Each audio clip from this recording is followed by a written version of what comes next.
Five, four, three, two, one, and hello everybody, it's Dark Conservatarian, and I'm back here with another episode of Strike Force, this time interviewing a newcomer to the channel and to the game of politics, it seems, that being SmileyP, who has just recently subscribed to my channel, and he asked, hey, could we have like a stream together, or could I debate you? So Yeah, right. introduce Well, I yourself, appreciate SmileyP. it.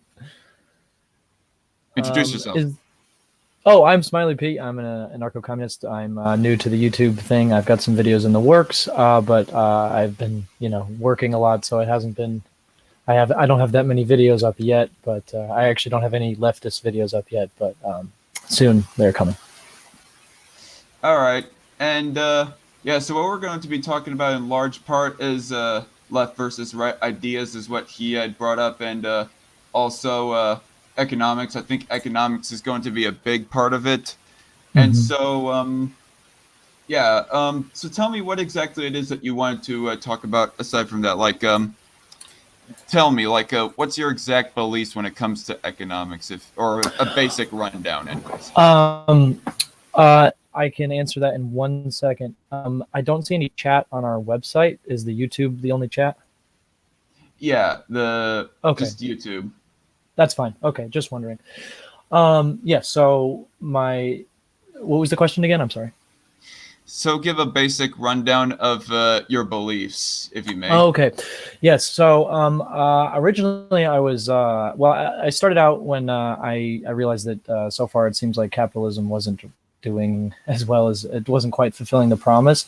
And so originally I went with the it's called social democracy now. I actually called it I started typing up an essay, but I never uploaded it because since then my views have changed. But I went with I was calling it social capitalism, where it was essentially capitalism as it is, but where everybody's needs were fulfilled. But I've since moved further left from that because I find that in any instance of capitalism, it will inevitably lead to exploitation and poverty and money in politics, and just those who have a lot of money, whether they earned it or if their parents did, influencing things to make things to widen the wealth gap.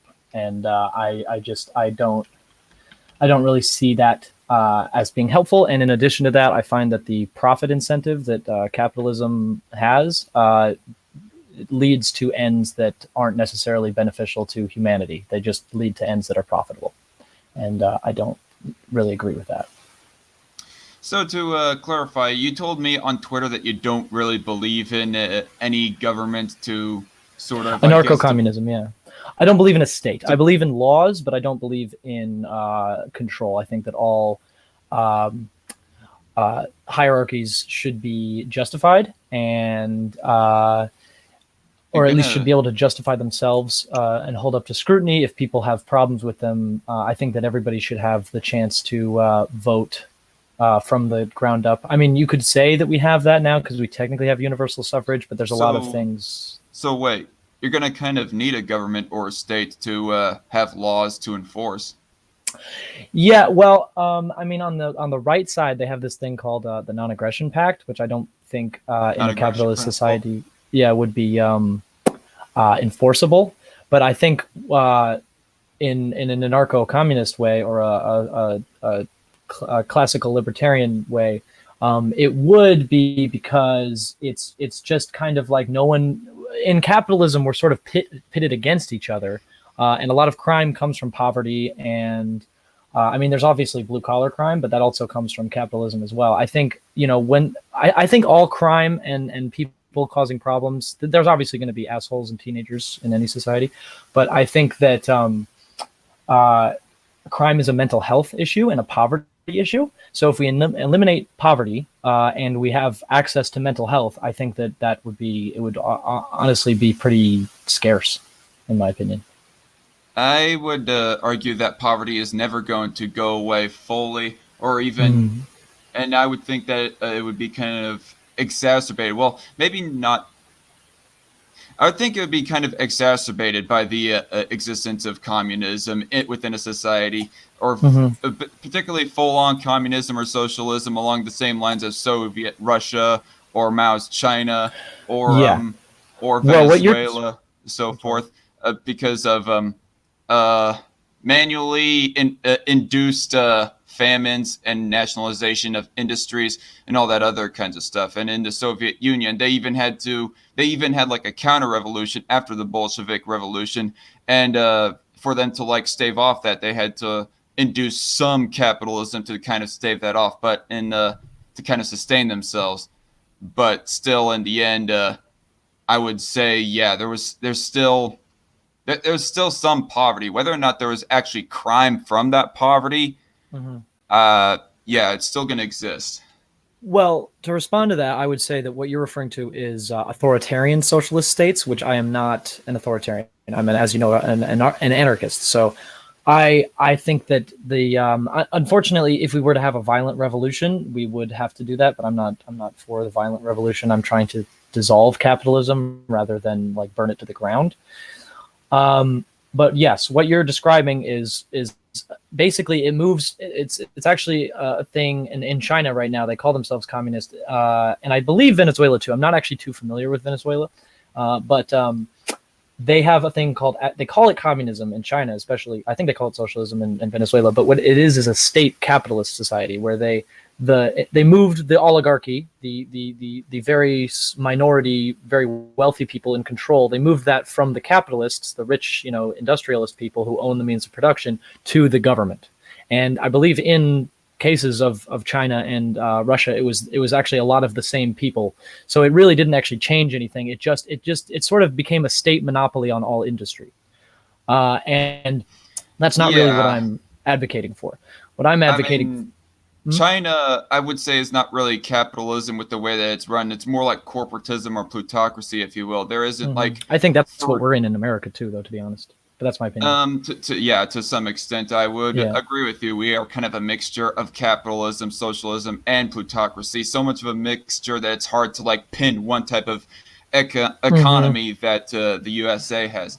But China right now, I would say it's more plutocratic than it is socialist. Whereas Absolutely. back in Mao's China, it was considerably more communist, especially like in the Hmm. immediate years after his original revolution, where that they did seize private property, and yeah, throughout the years of his reign, he was like seizing people's privately owned farm equipment as well, Hmm. for example. Let me put it like this: my ideal society doesn't it doesn't right now. We have capitalists who own the means of production. In China, they have the government who owns the means of production. But Mm, what I want to do, I want everybody to own the means of production. I want there to be no like owners. I want everybody to have a stake in it. Whether even, I mean, and obviously, if I don't work in the factory, but I technically own a stake in the factory, I won't really be affecting it very much. But I don't. I think that would be the best way to. Night shift is very opinionated. yeah, I don't my have.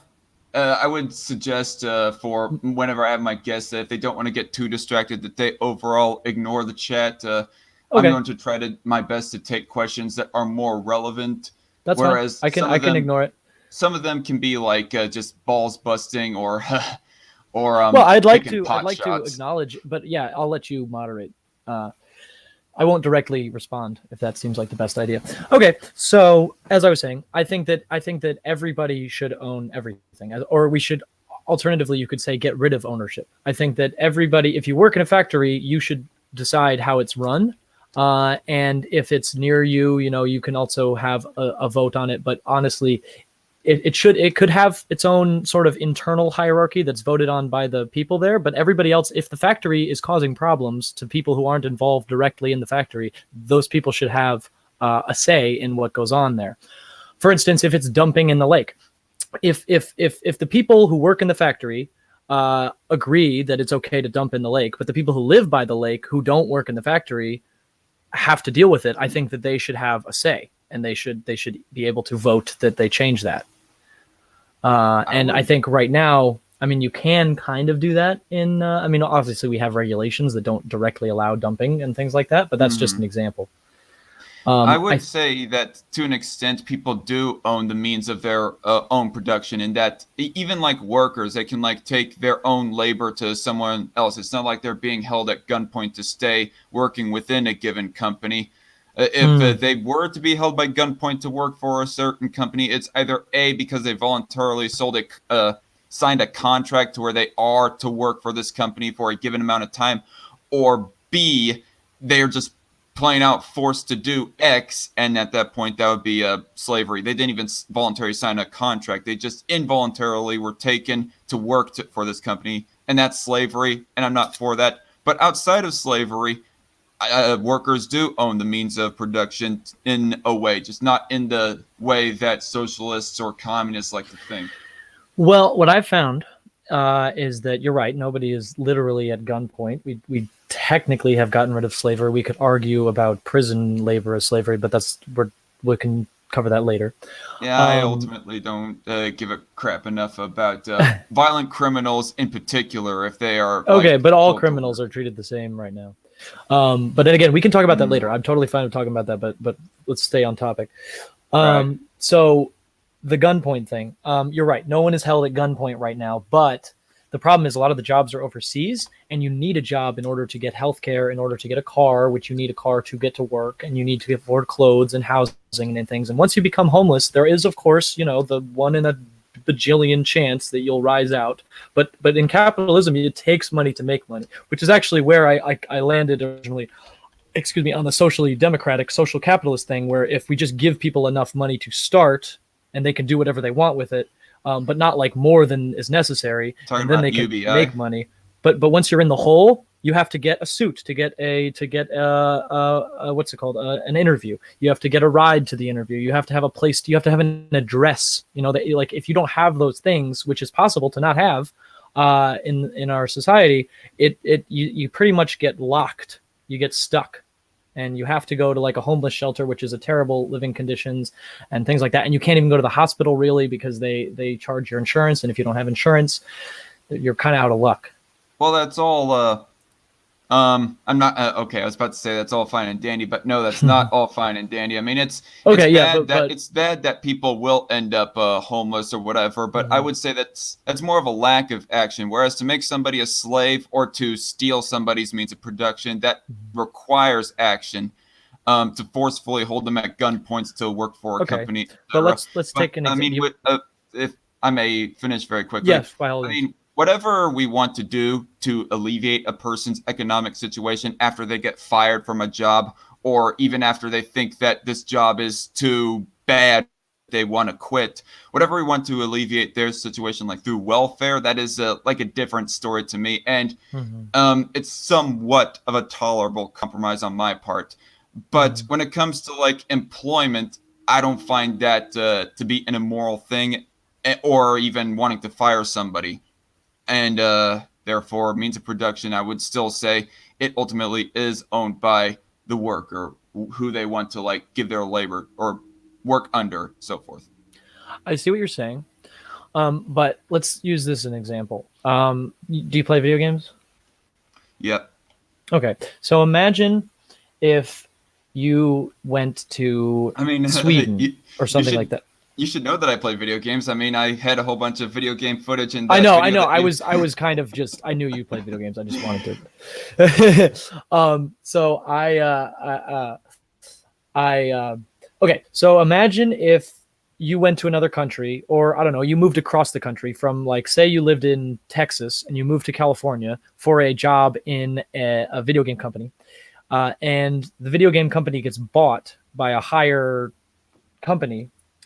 And then they just fire everybody, like EA kind of does, like where they just sort of buy a studio, put all these change on them to make a game that is impossible to make, and then it doesn't make enough money, and then they just sort of cancel it out.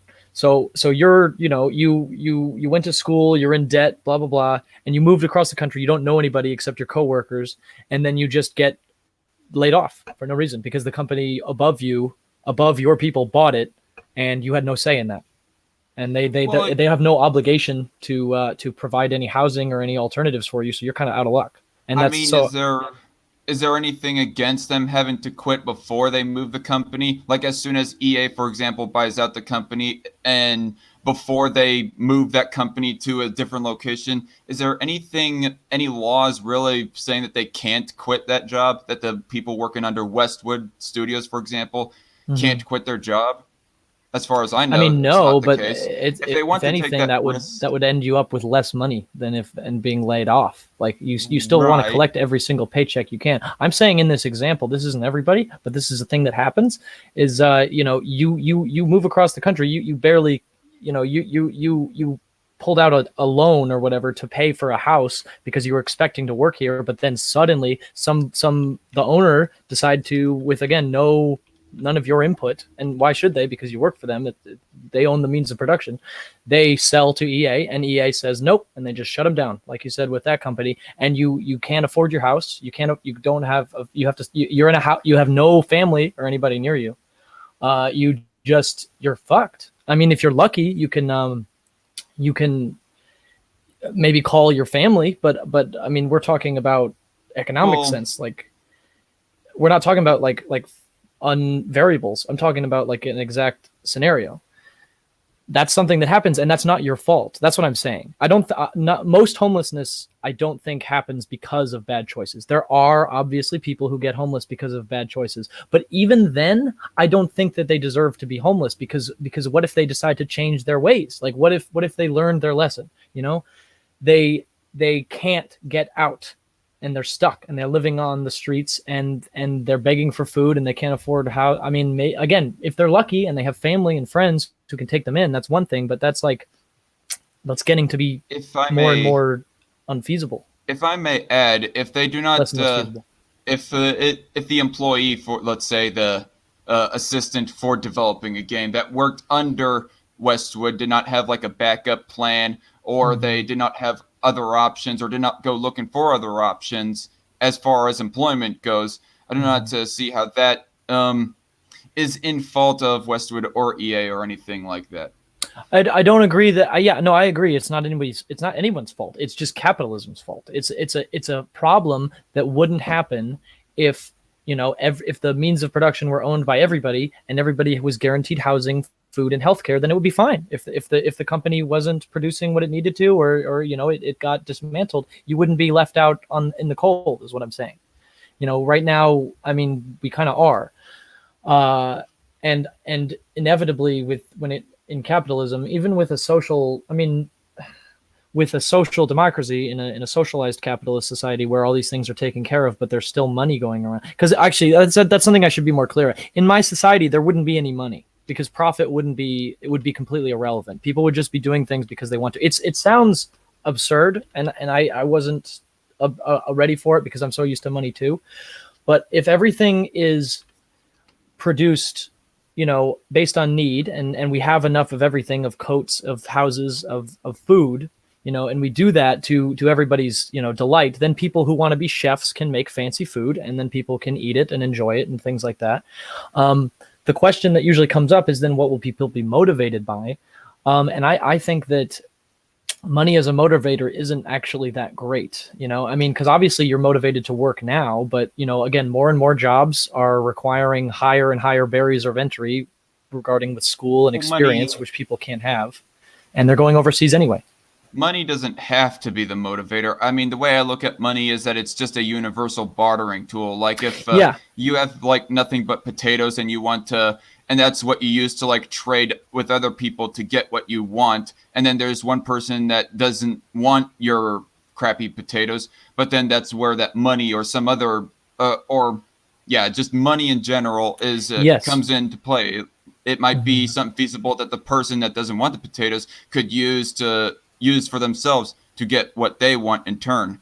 Yes. But as Yeah. far as it being capitalism's fault, I don't have an exact perfect way to counteract to what you say right there. But the way I Mm-hmm. look at capitalism is that basically it's a lack of action. Like government is not inherently required by definition for capitalism to exist. Capitalism Mm-hmm. is No, a you're right. I lack of agree. action, I would say. It's the voluntary associations of people with one another, Mm-hmm. economically speaking, particularly. Yeah. Um, Well, here's what I would say to that. Going back to the money thing, I think money served a purpose because you're right.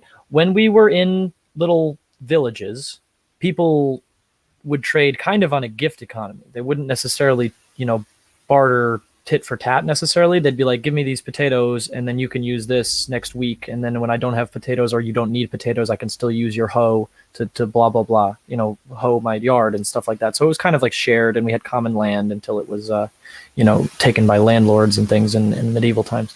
But then when other villages were interacting with each other, yes, money was useful because then you could directly, trade and things like that. Because again, as you're right, I might not have, I have the value that you want, and you have the value that I need or that I want, and we just need something that we can agree upon that is valuable to both of us.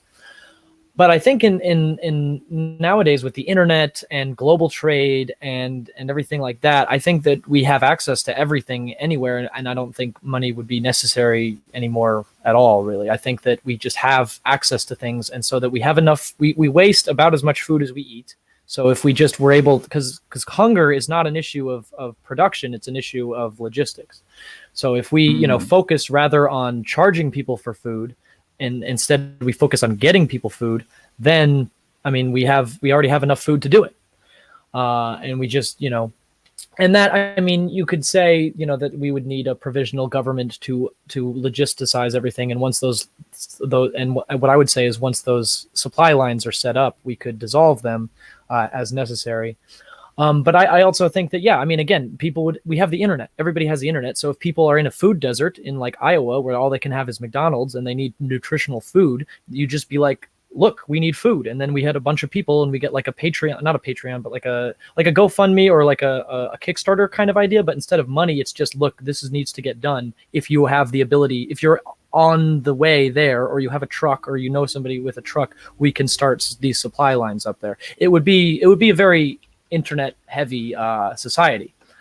But I think because of the internet and with AI eventually in the future too, because AI could really handle it. AI would be the government. AI would handle everything. They would be able to logistically make sure everybody gets what they need, in my opinion. I'm not so trustworthy of AI in that regard, me personally. But I'm not so trusting right now, but I think only because people own AI. If AI is all open source, then no one can wall it off for profit. Because right now, they like, you've heard of the Target thing with the girl that found out. So basically, Target sent these flyers to this girl's house for like.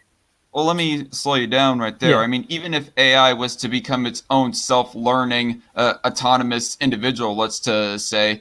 That would make it, I would say, almost as flawed as a human being. It'd make them a whole lot more intelligent, but they still have like the high potential to commit immorals. Like, oh, humanity is so immoral in of itself, so therefore we need to control humanity just to make sure that they aren't destroying themselves or whatever mumbo jumbo that they like to think of, like iRobot, for example, that movie.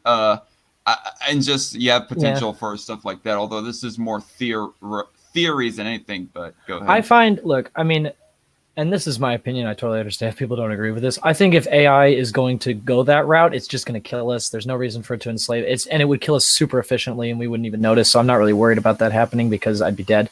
And I also don't think that that's very likely.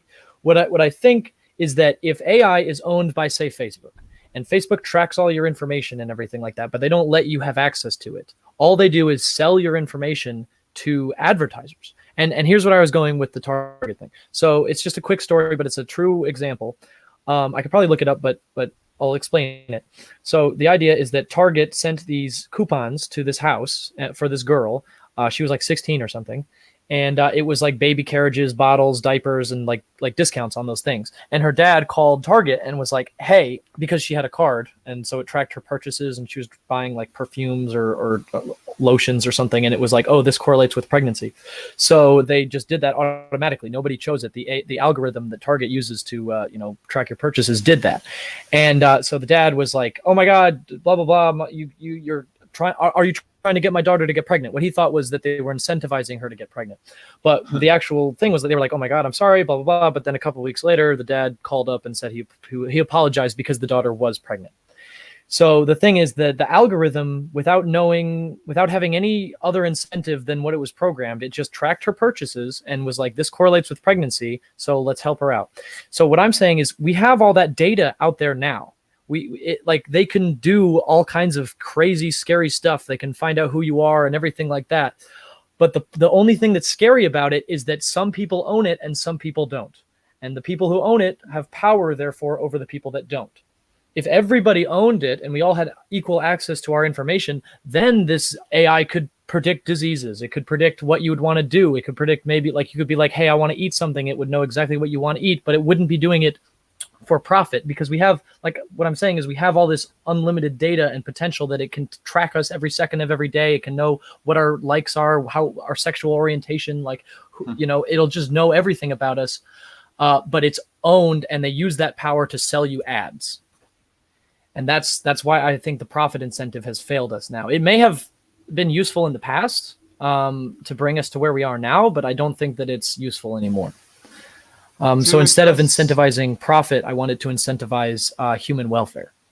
To address Creed 61O in the chat, what are these arguments? These arguments make no sense whatsoever. Artificial intelligence came and drove a truck properly. I think that might be something more towards me. The thing that I was trying to mention about artificial intelligence a little bit earlier, Creed, is that I don't trust AI to be basically the people running society, to help run society and how it should be ran. I'm not talking about like AI on a micro scale, like driving a truck, for example, or being a waiter or waitress. I'm talking about running society, and that's kind of the theory that SmileyP was bringing up, was that maybe once we can like get so advanced to where that AI can be the people to like, or the thing, let's say, to help disperse resources properly. Am I correct in that? Yeah, I mean, I stand by that too, because I think that, and also you can call me Smiles. You don't need to call me SmileyP. Smiles is a little easier. Okay.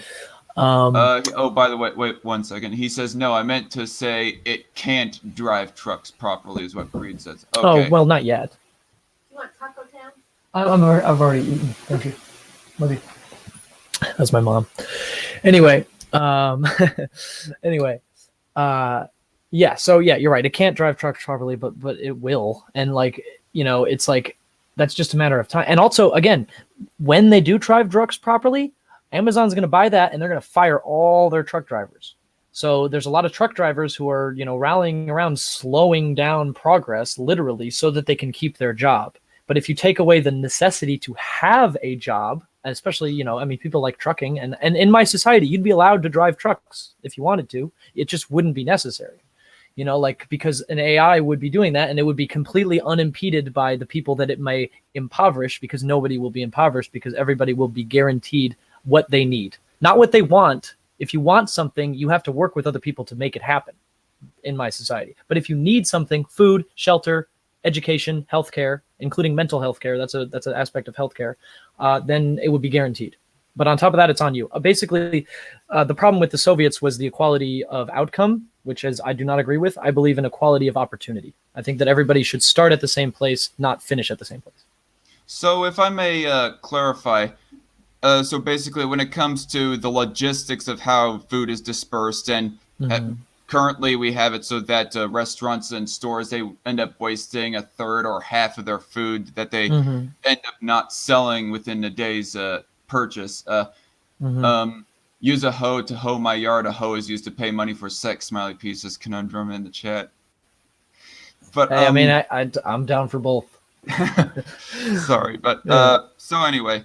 But to alleviate that kind of situation that I mentioned earlier about the logistics as it is currently, you want is it basically you want all the means of production, private property, businesses, and so forth to be more publicly and collectively owned by the populace as a whole? 100%. And and to help alleviate the situation of logistics, to make sure that food is dispersed correctly, you want either A, government, or preferably B, AI to help disperse the food properly? Yeah, honestly, I would go with B as much as possible. Like I would say as few people in charge of that, because again, it's like, I mean, if we're all in agreement and we say, we need to make, if it's a government, or a logistic group, we could call it a council, a logistic council. Let's call it a group. If it's a group of people that say we want to make sure that everybody does it, we want the best people here who can provide what, and then we vote based on that. And if people, obviously you don't have to necessarily vote. I'm not a great logistic guy, so I wouldn't put my hand in the ring. But, like people who are good at logistics, people who have experience in managerial positions, who used to, do wage labor for that, might want to do that. And then they can make sure that it happens. But ideally, eventually it would be automated. Yeah. I just wanted to ask that quick question on how you wanted to prefer, like the condensed down answer, not the full elongated explanation of that. Okay, then yeah.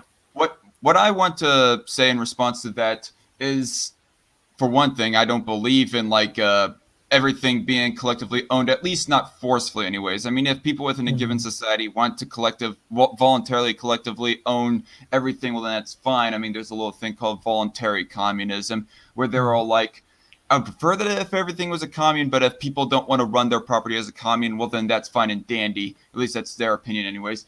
But I don't want everything to be forcefully collectively or publicly owned. And as far as the logistics of overproduction, if there are not enough people within a given area to buy food off of the grocery store, well then I say I don't want AI or government to be making sure that people move into that area so that there is not food properly that is fully, what's the word I'm looking for? That is fully taken in so that it's not wasted and so forth. I mean, that's more like the people as individuals. They need to decide for themselves. Hey, there's this area right here with an oversurplus of food. Let's go there for us to like satisfy our hunger, our food needs, and so forth.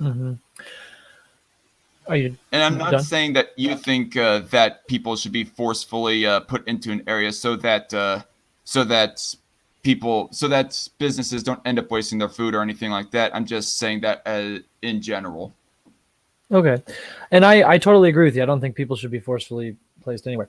I think capitalism is by definition more forceful, though, because, you want people to voluntarily share, obviously. You want people to voluntarily allow ownership in things versus it's forced upon them. But I think, in the issue of the food thing, though, people who can't afford it are forced to not eat. And therefore, the stores are forced to throw out that food because it's more profitable to throw it out than to, distribute it to people, who are there. I mean, obviously, we could have the food bank bread is lines like and stuff, but like, unless the food bank is close enough by for them to give that excess food to. Yes, unless. Yeah. But I mean, imagine again. Let's say we have auto trucks and everything like that. So. But also, we wouldn't necessarily have grocery stores like we have them today either. It would basically be, we would have them and you could just pick and choose what you want. And then the algorithms would keep track of what's being used and what's necessary. And if we have a shortage of things, it would be less. Again, like food, I don't think we will have a shortage of nutritional food that people need. It may not always necessarily be exactly what people want, but I also don't think that famine would come up in this scenario because again we're not top down, we're bottom up.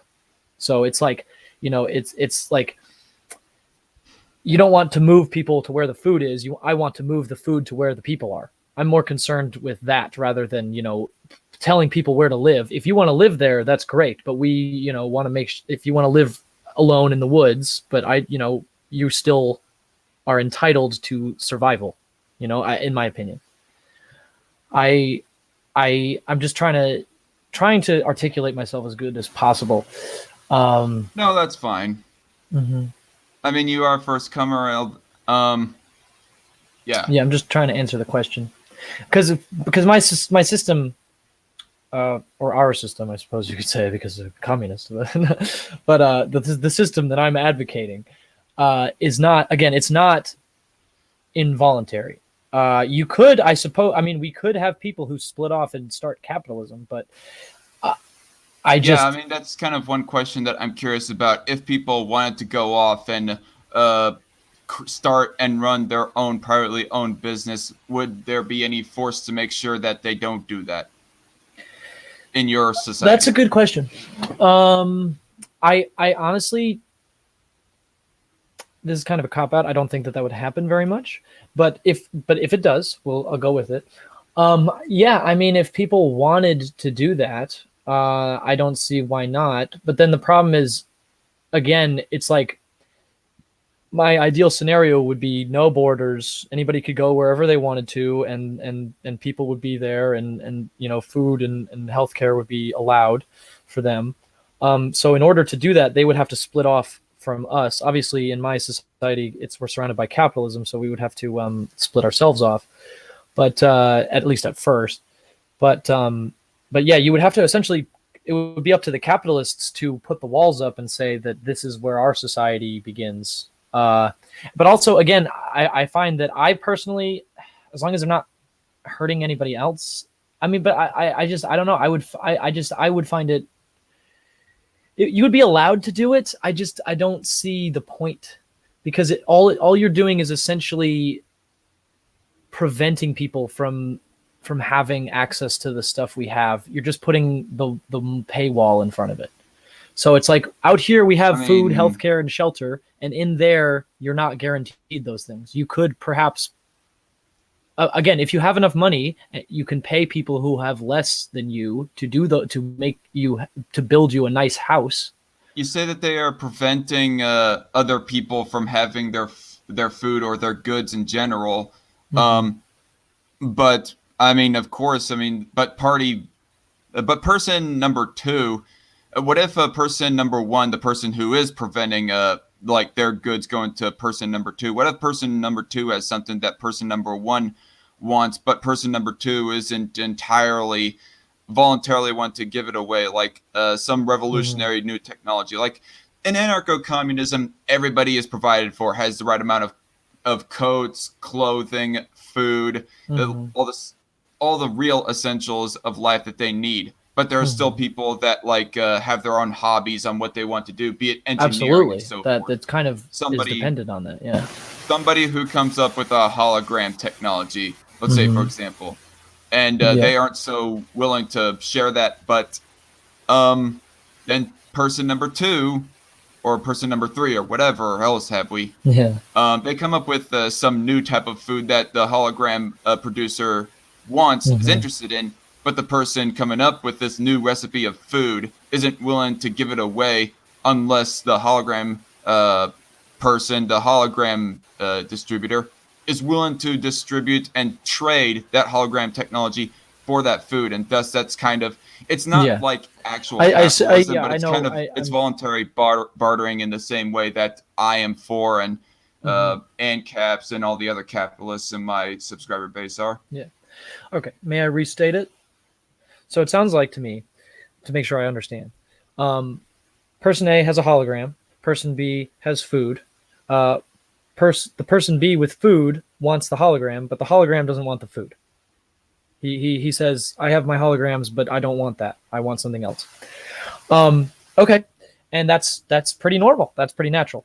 I would say in my society, once you've made the hologram, everybody has access to it. Everybody can use it, and we praise you for inventing it. And if you don't want that food, but the food person wants it, then they can get it, and then anyone else can get that food that they want. Basically, the person comes up with the new recipe, and then cooks who like to cook, chefs, culinary artists, people who like to cook, learn that recipe, and they say thank you for this contribution that we've all received, basically. And now we all have it, and we can all make it, and we can tweak it and improve it and make it better without any impediment of ownership. Basically, when you have to charge people for things, monopoly makes sense because that's the way you make money for what you did.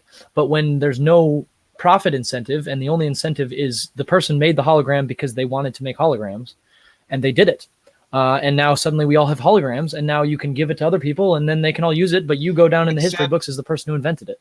Except not everybody is able to reverse engineer a hologram and so forth. I mean, there are still going to be a select few people that actually have the knowledge to produce holograms, and everyone else is still going to want that product, but they don't know how to produce it. So therefore, capitalistic bartering. But I have no interest in electronics. I still use them. but there's plenty of people out there who do have interest in electronics. I mean, that's so let them your do it. incentive. I'll do what I'm good at, and they'll do what they're good at. All right. I just think that let it be open source, and let the people who are interested find it, and the people who aren't enjoy it on the periphery. I guess what I'm trying to get at here is that I do not see the inherent immorality being committed, committed if a person is like preventing their own resources from going to another people if they don't want to give out the resources just freely. Okay, that's a good question. And with holograms, I think you're right. I do on a fundamental level think it would be immoral, because what you're doing is but in the same way that if Leonardo da Vinci created the Mona Lisa but then destroyed it, it's like, I think of it as an immorality in the sense of you're robbing us from the opportunity to experience your contribution, your art, your holograms. So you're basically just preventing us from doing it, but that's not exactly what you're referring to. But where it does become immoral, and I believe we can agree immoral, is when it comes to things like food, like bagels, like Dunkin' Donuts, like when they're throwing out those donuts and they won't let you give it to the homeless people because whatever reason. I mean, a lot of places when they throw shit out, they don't. Yeah, you'll get fired if you do it. Expiration. Yeah, I mean, you could be expired, but I don't think it expired at the end of the day. I mean, they're worried that someone's going to sue them. But again, suing only comes from a monetary value perspective. There's also some stupid laws in the government. Actually, there was like this story that I had read not too long ago of where that people were like, some people had bought off some food and they were like trying to feed the homeless with this food, but the government came in and stopped this, this humanitarian food donation type program that these people are doing because the food was like near expiration. It's a dumb law, and I think that the reason as to why, like you mentioned, companies are not letting people take their food that they're having to throw out or whatever, the reason why they are not wanting to let people take that excess food and give it to the homeless is because they do not want to be held responsible by the government. That's more of a government thing, in my opinion. I have a response to that. I'll let you finish that. We need to like deregulate that facet to where that they aren't so stingy on the idea of feeding the homeless with this food might be bordering on expiration, but isn't quite there to where it will definitely make people queasy. Yeah, but I think the reason that regulation comes in is because some company did do that, and then some poor person took the food and then got sick, and then instead of being grateful or they got sick, so they sued the company, and so the company doesn't want to get sued because they don't want to pay for your medical expenses. But so if you ate expired food, again, we would still have food safety regulations, but the fear is that the company will get in trouble for getting the person sick. So if we have free healthcare and food is free again, and access to everything, I don't think that would be a problem anymore. I think that because if you did get sick, you wouldn't have to worry about who's going to pay your medical expenses because medicine is accessible to you. Does that make sense? Yeah, I suppose so. Sorry, I was like reading something in the chat. No, anything interesting? Creed61, I do not know who necessarily is directing this comment to. No, it doesn't. If someone donates food to a local business or local shelter and that food makes them sick, they're liable to sue. That's what I was saying, yeah. And the company is worried about being sued, and that's why they don't want to do it.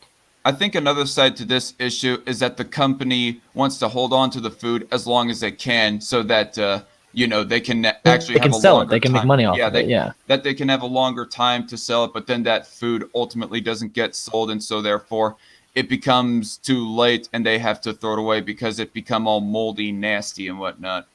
Yeah, actually, you made a really good point too. But I don't see that we hold on to the food so that you can sell it. But if nobody comes and buys it, it could still be useful. So actually, yeah, I think that proves my point more, because if you're only holding it to sell it, if you're only holding it to make money and there's no longer money to be made, then you have no reason to hold on to it. You just give it away as necessary, and then it never goes bad because people use it, and then you don't make extra. Yeah, I think companies should do that, but I don't think that because of that issue that therefore we need a major overhaul of our economy to have this huge shift from capitalism or pseudo capitalism that the United States is right now to like full on anarcho communism like you want. Well, I prefer the term classical libertarian, but but semantics. Right. I'm making a joke.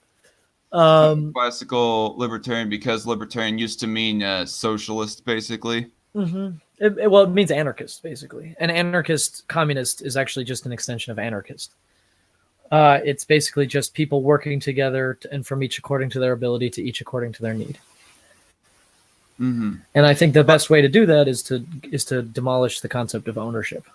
By the way, I have a quick question. Do you have Absolutely. like half your hair dyed red and half of it Yeah. black? Yeah, I'm a little some manifestation of my political leanings. I do want I also to have a tattoo. I do want to say that I found it kind of odd of when that you gone explaining your own political beliefs because at first when I saw your profile picture when you subscribed, I know it was black and whatnot, yellow, right? yeah, it was black and yellow, so I thought that you're another ANCAP from 2 Cents, a subscriber base that was subscribing to me. But then you gone explaining that you're a left-leaning libertarian, or anarchist, whatever, and I was like, Yeah, oh, surprise, the black surprise. and yellow was a coincidence. That's just because it's a reverse colored smiley face instead of a.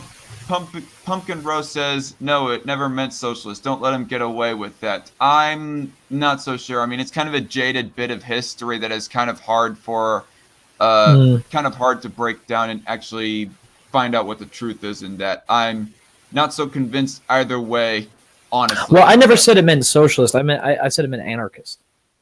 I mean, you can even hear the etymology, libertarian, meaning liberty to you. So like, what's the most liberating person would be absolute freedom, would be anarchy or anarchism. Anarchy can mean chaos, but anarchism, mean it's the same thing, but it's just in people's heads than the words. Anarchism would be, just like no state, which again, it sounds like you also advocate for. But mine would be a left-leaning anarchism versus a right-leaning anarchism. Let's see. What do you think about Antifa? Slavey McSlaverson wants me to ask you. Anything? I'm anti-fascist myself. I would hope everybody would be, against fascism. Mean, nobody it depends is on. really. Do you have an example? Nobody is really disagreeing with the whole anti-fascism side of Antifa, but the thing that people are disagreeing with them on is the anti-capitalism rhetoric, and also the violence, like I find that there's more parties, violence coming from the white nationalists than attacking innocent party that are not involved with whatever they're trying to get down to the bottom of. And that is like a curious thing now that you mention it. What is the statistics to say that Antifa are less violent than white nationalists, honestly? Because I'm sure that there are examples. I mean, in particular, there's the Charlottesville riot of where that's the one I'm thinking of, yeah. At least one was killed. But with Antifa, I don't know if there's any exact examples of anyone killing somebody. I don't think anyone's even really been injured. They might have been, and I'm not sure. The most I see... Let me see. The most I see them doing is breaking windows in banks, which doesn't hurt anybody. It just makes the bank have to pay for that. Which Physical assault, vandalism, sexual assault. No. I'm talking about physical assault as well. I mean, the whole punching Nazis. Oh yeah, yeah. Forth. I mean, like. And also, really like setting half of, like, and also setting half of Hamburg on fire a couple of years back. Yeah, I can't. The problem is it's violent revolution. People are going to get stepped on. You got to break a few eggs to make an omelet. I'm trying to avoid violence as much as possible. Unfortunately, sometimes, Nazis were taking over Europe in World War II, and they had to be violently held down. I find that there's much in exponentially more violence on the side of the Nazis than on the Antifa side. I mean, again, their violence goes down to vandalism.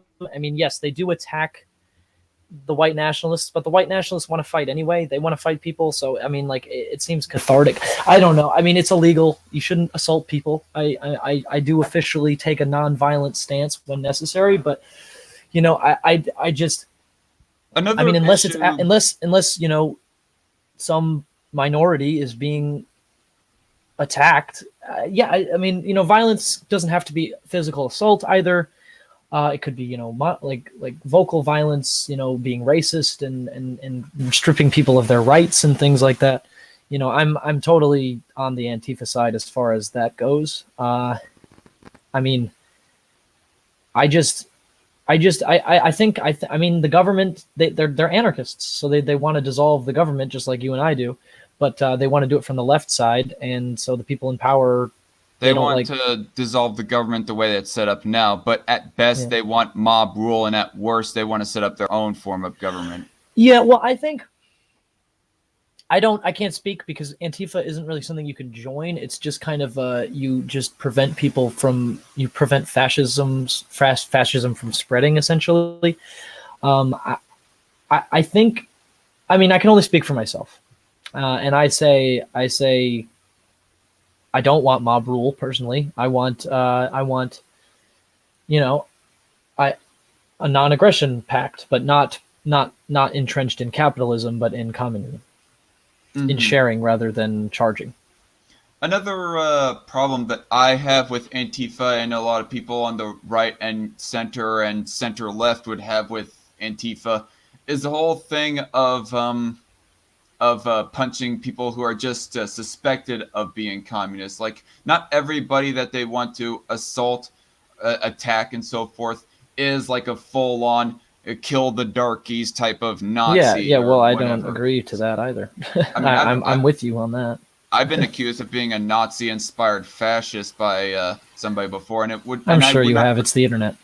I wouldn't put it past anybody if they were to think that I was a full-on. And if Nazi. we were in the same room and they tried to punch you, I'd punch them right back. I don't. You don't seem very fashy to me. So. All right. Yeah, I mean, you seem to. Oh, geez. What did someone say? He is a follower of the OG Owen Mickey D, says Conundrum. What does that mean? I think he's referring to Owen McDonald, but yeah. I did not want to make him a subject of conversation. Oh, I don't actually know who that is. All right, well, there's your answer on that conundrum. And I would say to everybody, like, that SmileyP is not being bad faith, is not being ungenerous or worthy of insults so far, anyway. So I do my best. If I do deserve it, then bring it on. But we'll wait till that comes. Yeah, so I'm just seeing a whole bunch of pot shots and other type of crap being talked about. Oh, I can take it. I got thick skin. It's fine. On the live chat, and so I'm just thinking to myself, let them talk. See if I care. But so what is your opinion? What should I expect? Nightshift 10,000 asks, what is your opinion on free speech? Well, I believe in free speech. I mean, that's what we're talking about. I think we've kind of decided that stripping people of rights based on their genetics or their religion is just kind of not useful.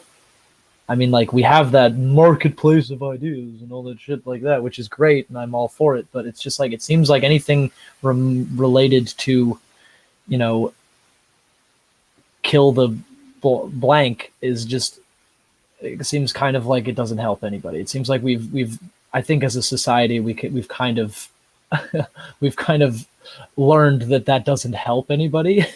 You know, if you want to say an idea that no one's ever heard before and people might be a little bit stuffy nose and like, oh well, fucking, I mean, go for it. But if it's something that, if it categorizes people in a negative way unnecessarily, I think that there's really no place for it. I mean, you can say it, but I think you deserve to get shouted down just as well. Yeah. Because honestly, I don't think we should close those people out. I think those people need to be.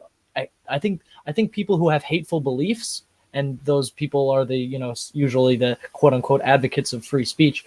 I mean, everyone's an advocate of free speeches that I've ever met, but people who have hateful beliefs, I think, need to be exposed to those people And I think that communism and anarchism is the best way to do that, because then you don't get enclaves of people based on class or monetary thing, and you don't get ghettos and stuff like that. People just live wherever they want to live, and so you interact with people just naturally.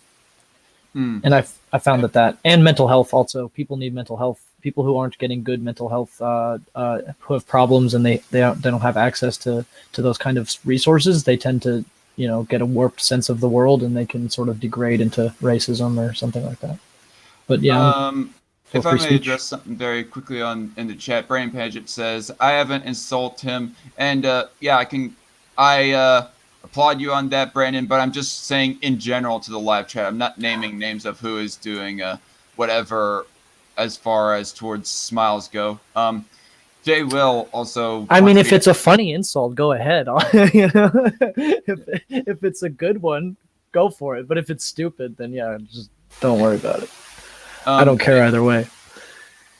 I just like to say that in general. People like to play a whole guilt by association. Oh, Darkon let this person harass this person or whatever. I appreciate you allowing me your platform. I really do. Thank you very much. Jay Will wants me to ask you, if when a guy in school made a racist statement towards Britons, does that mean that he was committing violence towards me? By me, Jay Will means himself, for being racist towards me? What? Say again? Can you ask him if when a guy in school made a racist statement towards Britons, does that mean that he was committing violence towards me for being racist towards me? Britons?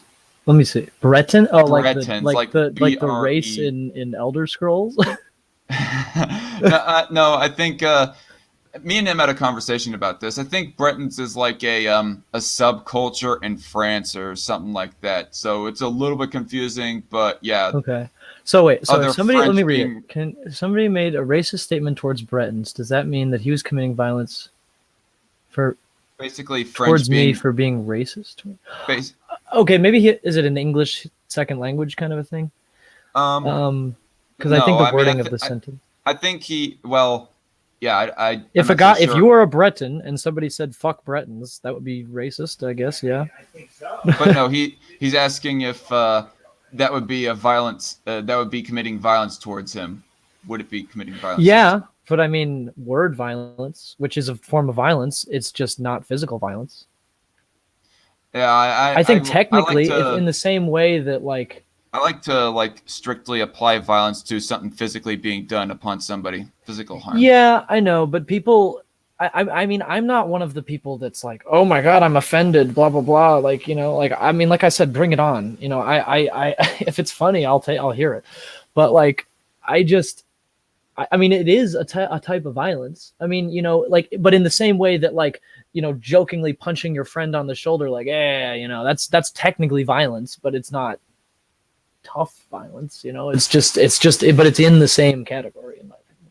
Yeah, and I would like to say that even threats of violence, I don't technically call that in of itself violence. It's more of a call of action to violence. And honestly, if somebody wants to punch somebody for making a threat of violence towards them, especially in their face, honestly, morally speaking, I cannot feel sorry for the person making the actual threat of violence. And legally speaking, I'm not so sure. I don't really think that a person should that the person punching the person making a threat of violence towards them, a direct threat of violence towards them, should be held in jail or anything. I mean, if he's just punching them, that is. I mean, if he's full on killing the person that threatened him, it's really a context thing. That might be a context issue. Putting it a little bit too far. Can I ask you a question? I know I just did technically, but so what is it about ownership that you think is benefits people? Benefit. What does the act of saying this is mine and nobody else's actually do for society? How does that benefit the world? Because I'm for everybody owns everything. I'm thinking that if if a family owns food, the benefit of that ownership is being that they can feed themselves, and not everyone else has rights, and not everyone else has rights over that food to deprive them of their alleviation of starvation. Yeah, I should say, I don't, just because I don't believe in ownership. I think that there's a using it kind of a principle. If it's in your fridge, I think it's your food, whether, technically, you know, you have ownership over it or not.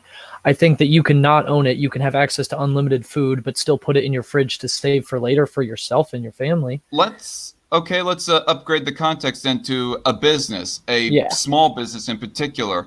Mhm. What I think, how I think that benefits the people owning that business is that it protects and even upgrades their livelihood. It keeps food on their own tables, like a small business, family-owned carpenter or home remodeling business, let's say. It keeps food on their table and it allows them to be able to purchase luxuries and even upgrade their own house, let's say. Okay. So let's say what was the example? A carpet person? Someone who makes rugs? Well, I said carpentry, carpenter. but then I upgraded that to home remodel. Okay, so home construction remodel. Okay. in general. So the means of production in that case would be tools and whatnot. I don't see. In fact, I actually see that being an impediment to if you want to be a carpenter. So in my society, there would be tools for everybody. And if you wanted to start a carpentry quote unquote business, if you wanted to be a carpenter, you would go to the place where the carpenters are. You would have access to socialized tools. You would have access to everybody's tools.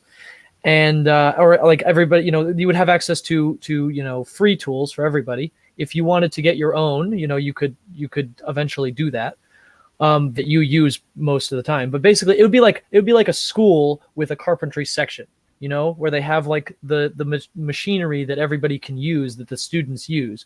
And then, when you need to remodel a house, you can do it. And then you go along with other people and then you learn how to do it better. And you want to be a carpenter. And then, you find someone who makes tools and then you just, hey, can I have some tools? And then that person likes making tools and then you have your own. And then when you don't need them anymore, you can give them to the place that taught you how to be a carpenter. Well, whereas in capitalism, you have to work for a carpenter and then you have to buy your own tools. It is in some ways a little bit smoother, but only if you have money. If you don't have money, you should still have access to that. Even in your case, there seems to be strictly talking about ownership here. Mm-hmm. It seems that you're talking about there being like a pool of resources, like a pool of different tools that people can hey, I need a hammer. Here, take the hammer and just walk out of the room, Mm-hmm. Even then, if they're claiming that hammer for themselves, that's still like an ownership. And the way that ownership of that hammer is benefiting them, is that they're able to do use that hammer for whatever that they want. And just I think though it's like question though, it's like what makes that like if they made it themselves and they made the one hammer, I think they could have it unless they wanted to give it to someone. But there should be hammers. The issue is if you have a hammer and someone else borrows it and then they break the hammer.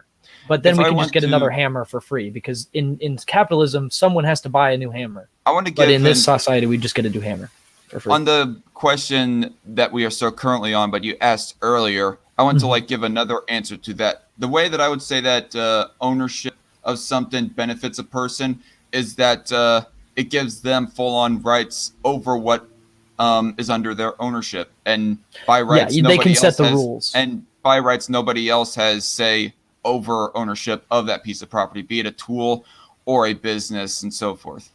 Okay. Yeah. So let's go back to the tool. So if I own the hammer and so I get to decide what happens with the hammer, if I don't want you to use it, you don't get to use it. Right. But I think that only benefits you if the hammer's destroyed, you would have to pay out of pocket to get a new hammer. If there's just unlimited hammers, you can use a hammer. If you break it, oops, my bad. We'll put the materials in the pile to be scrapped and reused another way, and then we'll just get a new hammer. You think of a business, like I work in a garage, so we all have our own tools, and so we kind of like to use our own tools because we don't want other people using them, and because they get dirty, and other people use them and they get broken and things like that. But again, if it was the just the local garage, and we need a socket wrench or something like that, and the one of them broke, we would just put in an order to the person to the tool people, and then they would give us a tool. Like whatever is needed, people would satisfy, because some people like making tools, people like designing those things, people like making sure they're made. and they're necessary, and so people would want to do that, and so they would just be there. I think the only issue of the ownership with the hammer is if it needs to be replaced. Somebody needs to pay for it, but if nobody needs to pay for it, then we just have tools, and we don't make more than we need. And if we break one and we need more, we just make a new one, and it takes a little while, but people aren't on the clock because they're not being paid, so it doesn't matter how long it takes. I mean, obviously you want to get it done as soon as possible. But people who work on cars would want to work on cars and such. Anyway, I'm sorry. Even in the case that you're mentioning right there, a garage, people have their own resources pooled together. Like even in my business, we have our own maintenance shop to where if somebody working in the company needs a tool very quickly, they can like take the tool, borrow it for a bit. I mean, it's not theirs, but they have to like Well, it's a sharing economy kind of a situation. Yeah, I mean, the scenario that you mentioned right there of the garage and people just having these tools all pulled together that they can borrow every now and then, I have no problem with that. I mean, it just if it's voluntary that they're setting it up that way. Well, that's the benefit of if someone quickly, owns the means of production and they have access to those things, they can easily get people what they need. But if everybody owns the thing, we could be like, we need this many hammers and this many things. And hey, if you're going to work here, we're happy to have you. We appreciate the hands. This is how you use the hammer without breaking it. If you do it, I mean, no harm, no foul, but like, bro, we're going to make fun of you because you broke the fucking hammer like an idiot. At least nobody has to pay for it kind of situation. Like right now, you'd get made fun of and you'd have to pay the guy. But in this situation, no one would be out of money. Let's say, ideally in your society, the person who breaks the hammer, do they have to compensate for lack of better wording, do they have to compensate in some way for the breaking of that hammer, like make a new hammer for the pool of resources? I mean, maybe. If we're in that dire of a need of hammers, I feel like, thankfully, I mean, we're not talking just about hammers, so that's why I'm agreeing with you. If it's something that like can't be easily replaced, you would probably be somewhat encouraged to help make a new one.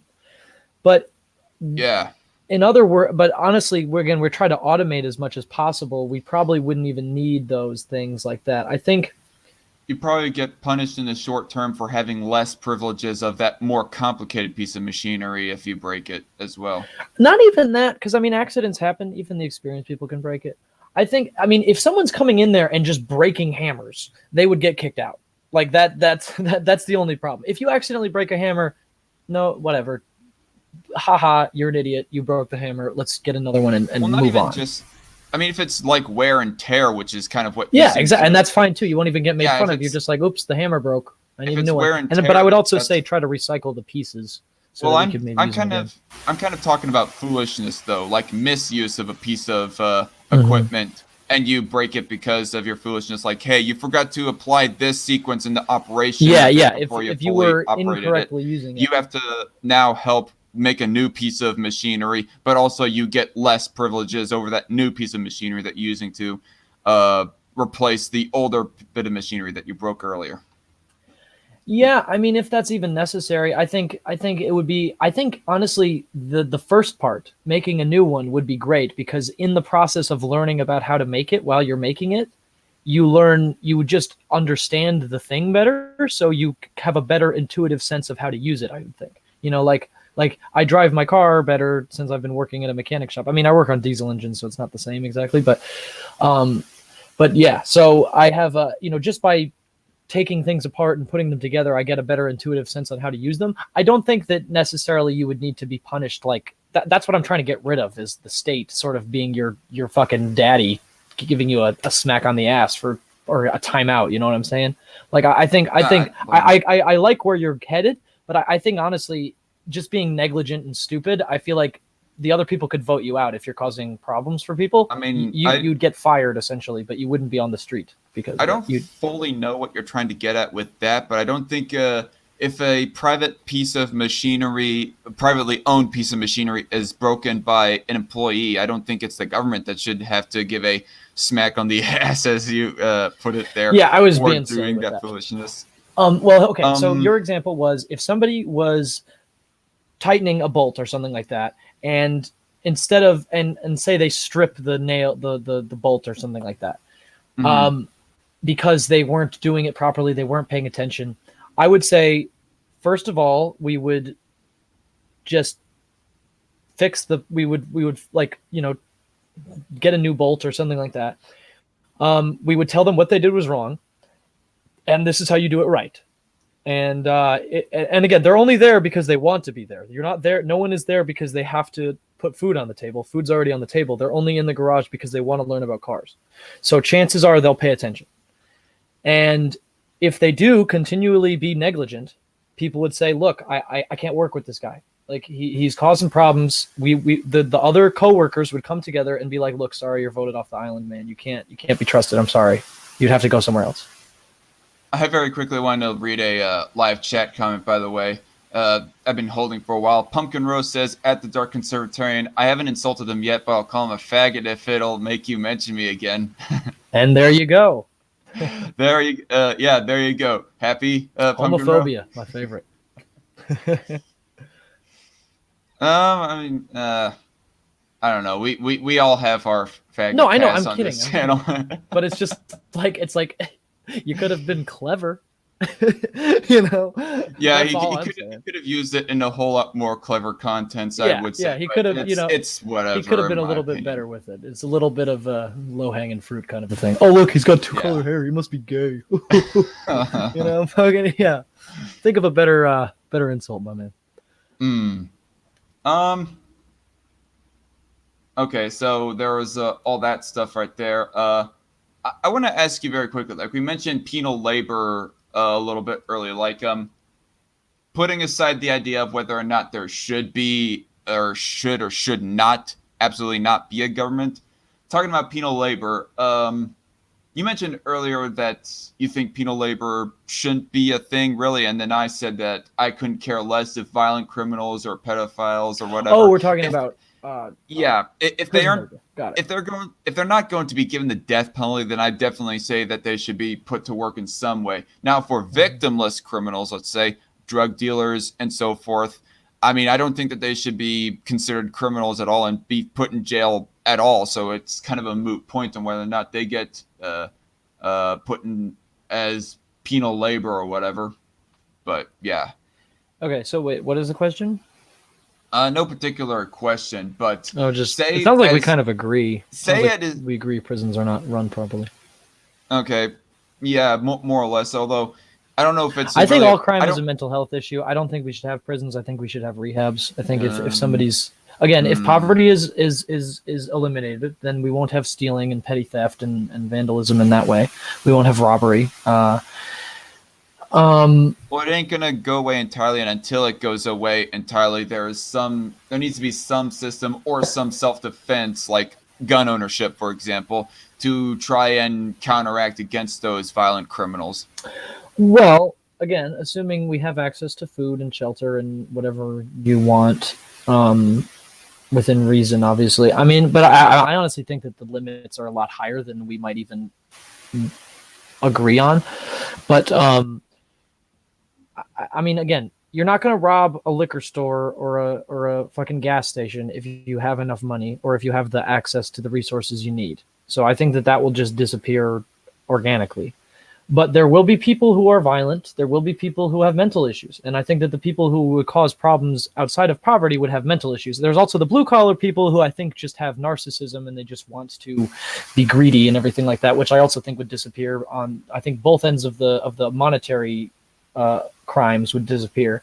But the middle ones where, people getting, alcoholism and getting in fights and things like that, those would still happen. But I think having access or to even love triangles. What? Or even love triangles. Yeah, love triangles, somebody, but again, but like nobody shoots the person that their wife cheated on them with unless they're already crazy. Like I've been cheated on before. I've not a perfect human being, but I didn't want to kill the guy. I wanted to kill the guy, but I didn't kill the guy. So like, it's honestly the way, if you're getting cheated on, you need to improve yourself. Like you need to be a better partner. Than if or find a better partner who's not going to cheat on you. Personally, I don't really care about cheating, honestly, because I'm pretty open as far as relationships go. But so you're into polygamy? I'd be down. as long as it was both ways. Yeah, open Okay. relationship kind of a situation. I mean, I'm this is not really completely into unrelated, that personally, yeah. but it's more subjective, and I don't think there should be. Yeah, no, any, I don't think that I don't think it's there not should important, be really. any My laws view or on any. relationships isn't Yeah.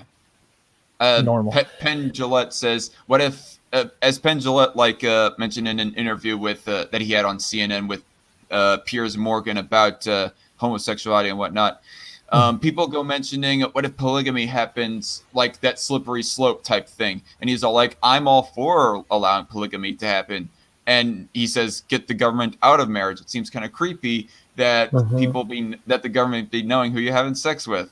Yeah, I mean, yeah, I think that But anybody should be allowed that to have any aside, consensual though, relations in any way they want to. I don't think animals are on the table, but I or think any kids, combination of humans who are of legal age would be fine. right?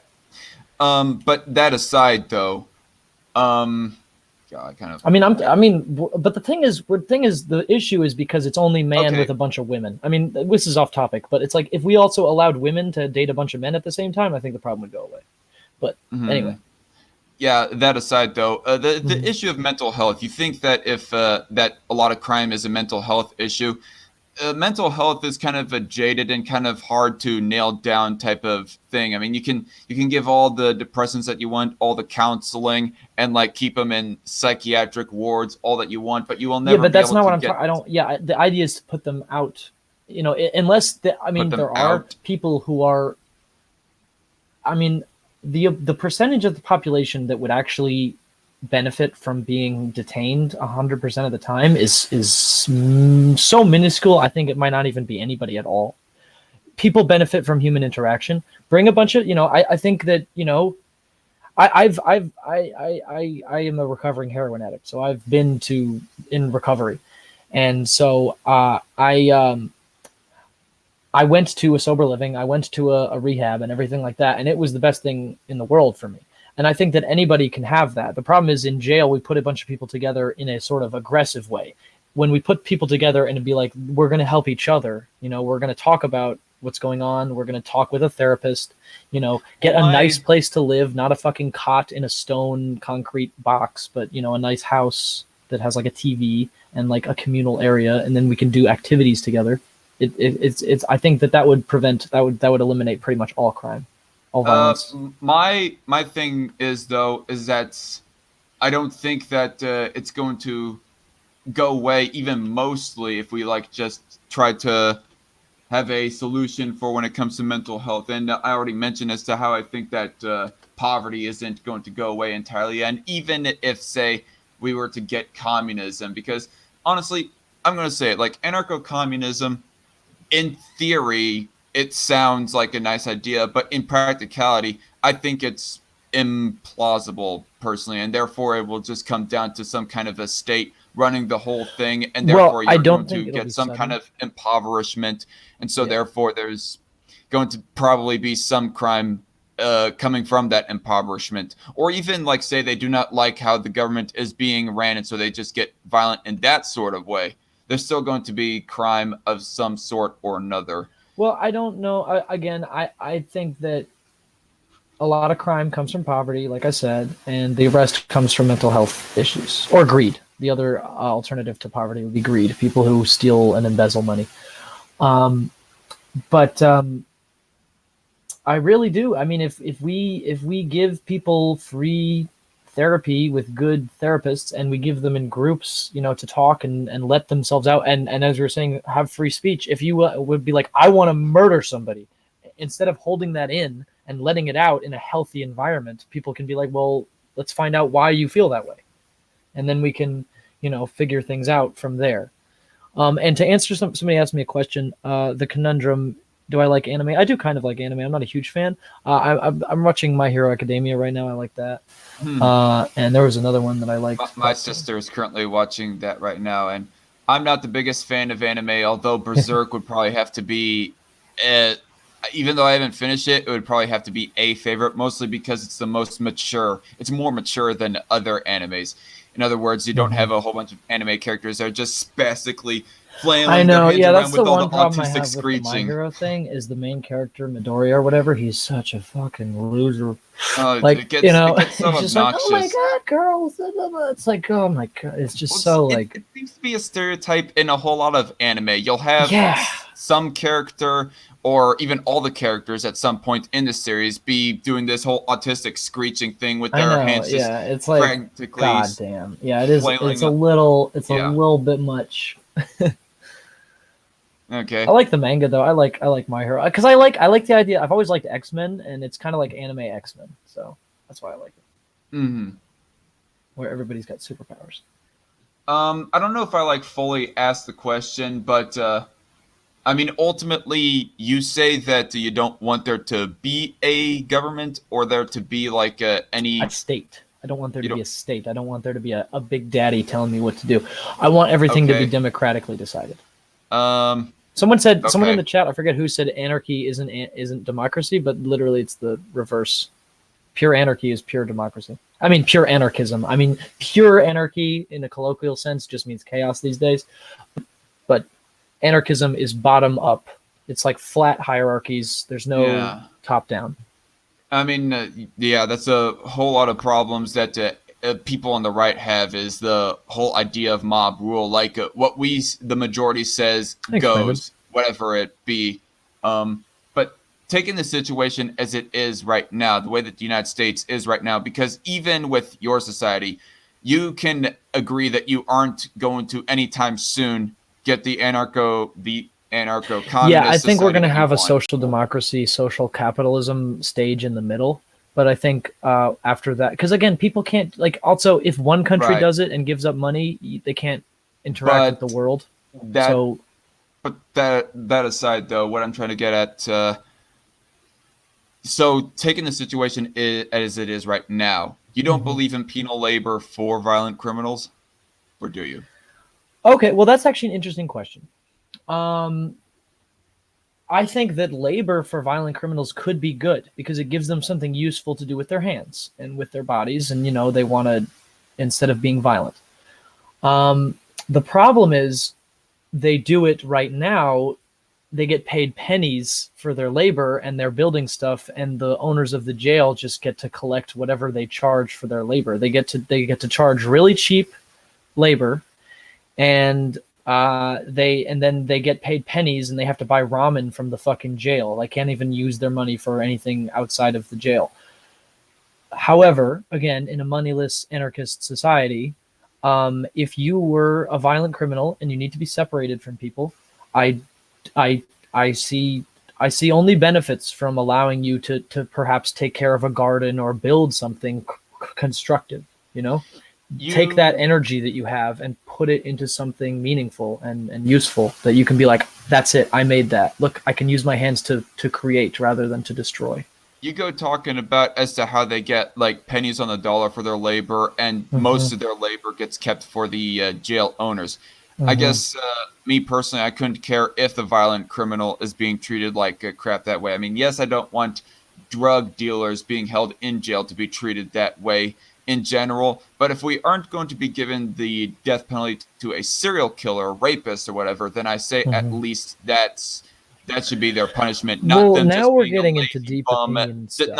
Not just them be a lazy bum being fed Hmm. 3 square meals a day in a cell. Right now, that is what's happening. Yeah. Um, I mean, if you're a serial killer, which again, I don't. I think that. I mean, I think that you only get to that point without proper access to mental health care. But assuming that even with proper access to mental health care, this is a big hypothetical, and they still want to do that. I mean, the death penalty, maybe, but honestly, I mean, if they're just I don't believe in evil. I just believe in bad situations and bad choices. And I mean, people could be evil. It's such a tough situation because it's like I believe that if everybody was born with proper access to healthcare, mental health care as needed, there would be no serial killers at all.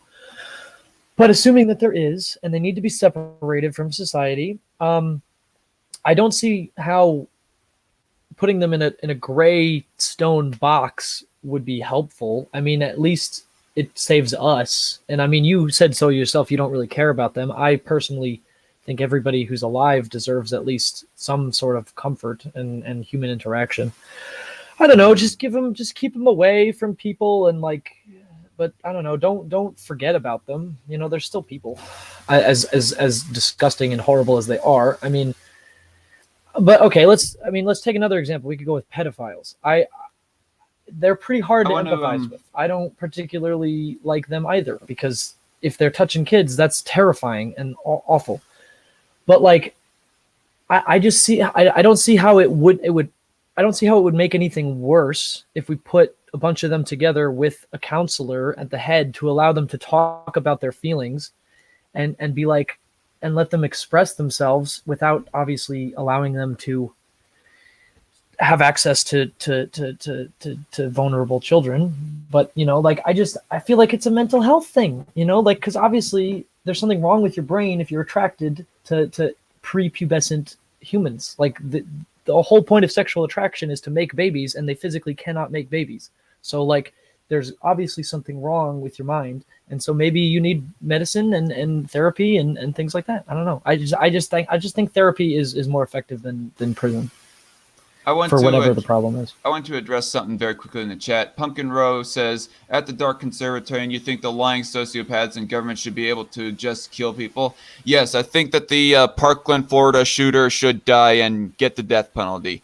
And might I just clarify, if the other alternative is that people in their self-defense kill the school shooter or whatever else heinous violent criminal that we are talking about. See, okay. I want to finish.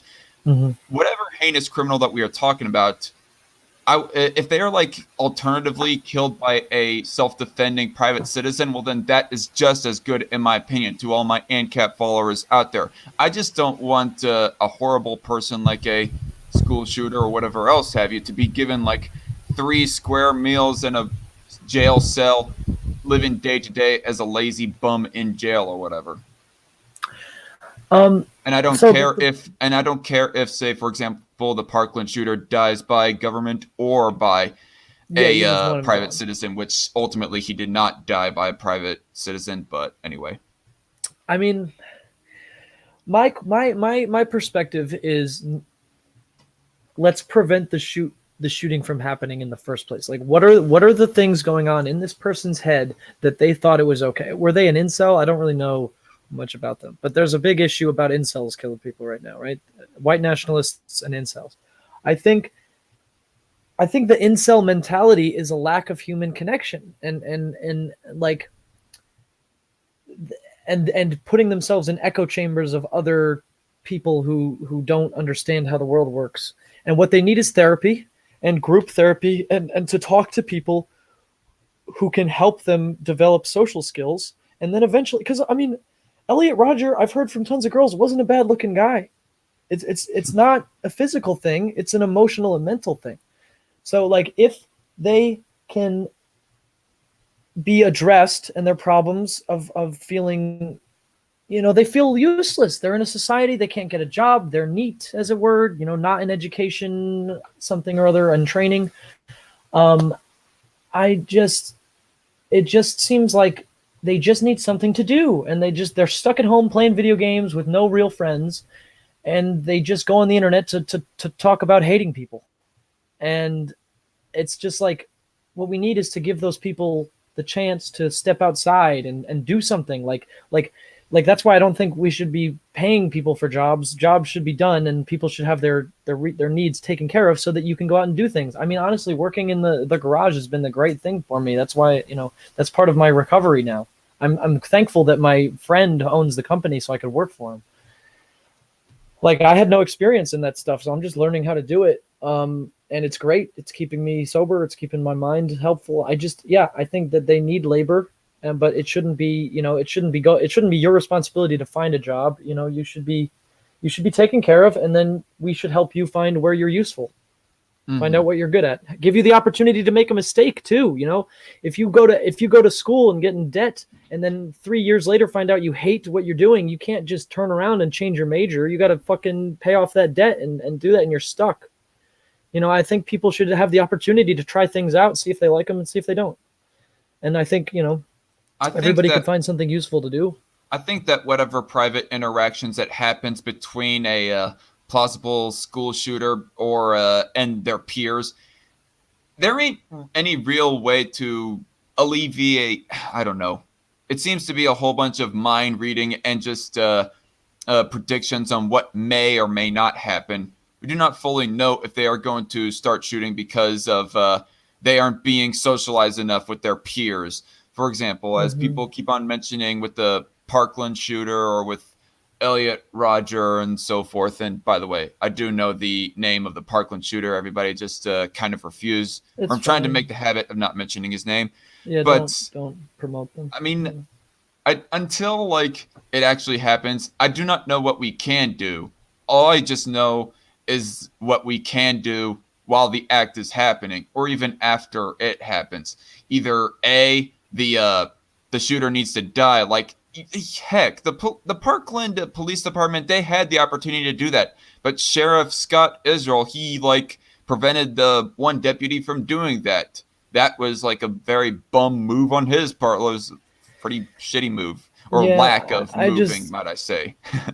I don't know. I feel like, again, my only answer is more mental health care would prevent these things from happening.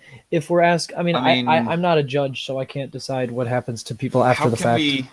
How can we tell if somebody does definitely need mental care or not? Well, first of all, if it's free and access to everybody, the first and foremost would be if they want it, because it would be destigmatized and it would be accessible to anybody. In fact, it should be pretty much encouraged. Even healthy people should go see a therapist at least once in a while, at least once in their life. And I mean, honestly, it can come back to AI. Like have a non incentivized, nonprofit incentivized AI tracking what they're doing, and it's like, hey, buddy, you're searching a lot of dark stuff.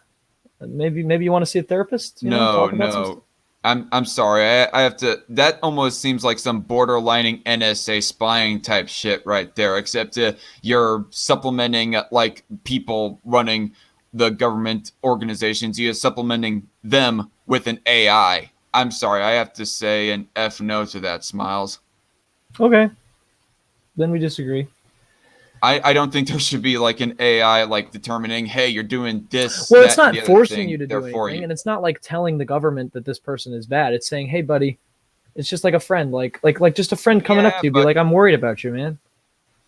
But even if like you have some powerful entity, be it AI or government, that is like spying. I think there's people, a big distinction there, though. But anyway. I don't really. You don't think so, though, yeah. I don't really think so. I mean, the power structure is still there. How that power gets used is might be a bit of a different story, but the power structure is still there, and there's still like a bad. What's the word I'm looking for? A bad premise, for lack of a better word, a bad possibility of really bad stuff to happen. Yeah, I mean, there's always a possibility something bad's going to happen, though. I feel like that there's ways to mitigate that possibility to as small as possible. And even if it can't be zero, I'd rather go with as small as possible than not, because clearly the threat of prison doesn't stop people from doing bad things. So it's not working as well as it ideally should be. Not really. J. Will series says Sweden is more capitalist than America, and they got free university education. Wouldn't it be better to make the American economy more like Sweden by making it more capitalist? That is a thing. I don't know if the word would be more capitalist, but I do agree that there would be. I think that's social capitalism or social democracy. And I do agree. I think that would be, we would benefit from that. I don't know if it's necessarily even social democracy, because there's a whole lot of other things to social democracy, like I don't know, regulating business like a living wage, or even nationalizing certain industries like, a full-on NHS-style single-payer healthcare system, because that is quite a thing that is very intriguing about the Scandinavian models. They have like a more effective welfare system than America, but at the same time, they have less business regulations. So they're more free for the personal business side, but they, I mean, you know, I think that's why I'm an anarchist. I think the more you give people, like, the better opportunities people have from the beginning, the less they feel the need to cheat. So the less they feel the less they need to be regulated, because but ultimately, there's still people that, business owners abuse. that Yeah. own means of production in Scandinavia, as far as I know. Yeah, and Like like I said, Minecraft, Mojang of Minecraft, let's say, for example. yeah, right. I mean, I'm an anarchist. I'm an anarcho-communist. So I think that ultimately the goal should be no ownership of anything. But obviously, I sort of hinted at this earlier. One country can't just do that because suddenly they can't, they can't just get rid of money because suddenly they can't trade with anybody else anymore. So I think social democracy is a great halfway step for everybody. Once the whole world gets once everything is covered, like once everybody is guaranteed healthcare, shelter, food, and all that stuff, then we can keep it capitalist for the meantime, and then I think we can start to worry about phasing that out.